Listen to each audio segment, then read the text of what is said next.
بسم اللہ الرحمن الرحیم۔ کچھ لوگ جو اپنے آپ کو شیعہ کہہ رہے ہیں اور بالخصوص صاحبان امامہ حیدرآباد کے، وہ ہمارے ہندوستان کے بالخصوص حیدرآباد کے پرسکون ماحول کو خراب کرنے کی کوشش کر رہے ہیں اور انتشار برپا کرنے کی کوشش کر رہے ہیں، لا اینڈ آرڈر ڈسٹربنس ہونے کی کروانے کی کوشش کر رہے ہیں۔ اور حیرت اس بات کی ہے کہ یہ لوگ صاحبان امامہ ہیں اور مراجع کی تقلید کرنے کا دعویٰ کرتے ہیں، لیکن یہ امامہ سر پہ رکھ کر اپنے مراجع کرام کے جو فتاویٰ ہیں اس سے اس قدر ناواقف ہیں کہ کل جو کلپس جاری کیے گئے عبادت خانہ حسینی میں جو تصاویر چسپیدہ کی گئی تھی، ڈسپلے کی گئی تھی، لگائی گئی تھی مراجع کرام کی اصولی مسلک کے، تو اس کے متعلق صاحبان امامہ نے جو کچھ بھی فرمایا لوگ سن چکے ہیں، لیکن اب میں بتانا چاہتی ہوں کہ یہ کس قدر ناواقف ہیں۔ یہ جو عبادت خانے کی کمیٹی ہے جس کا مسئلہ بھی کورٹ میں طے ہونے والا ہے، اور ان کی تائید کرنے والے اور صاحبان امامہ جو یہ کہہ رہے ہیں کہ کمیٹی کو اختیارات ہیں، وہ جو چاہے کر سکتی ہے، تو ایسا لگتا ہے کہ صاحبان امامہ نے کمیٹی کو ان کے مراجع کرام کے جو اختیارات ہیں اس سے بھی بڑھ کر بالا تر اختیارات دے دیے ہیں عبادت خانہ حسینی کی کمیٹی کو۔ اب لوگ ملاحظہ فرمائیں، دیکھیں کہ جس کے تصاویر لگائی گئی ہیں ان کے مراجع کرام کیا فرماتے ہیں مسجد کے متعلق۔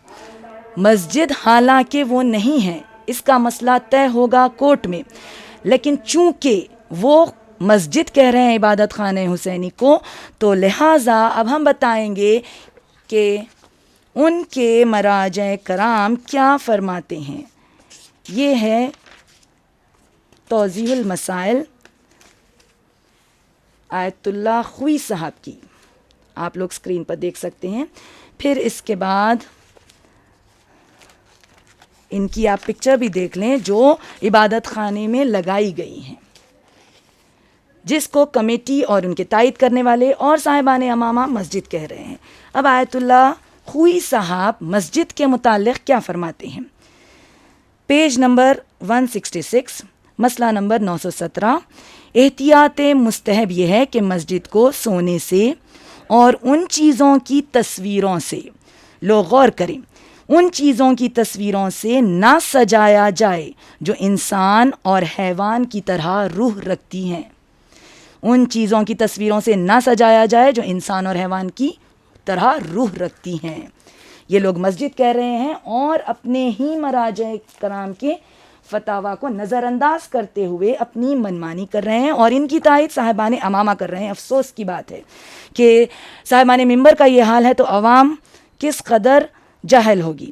اب دیکھیں جو زندہ مجتہد صاحب ہیں، توضیح المسائل کا مین پیج دیکھ لیں، اسکرین پر آپ لوگ دیکھ سکتے ہیں۔ اس کے بعد ان کی بھی پکچر دیکھ لیں جو عبادت خانے میں لگائی گئی ہے، آیت اللہ سیستانی صاحب کی۔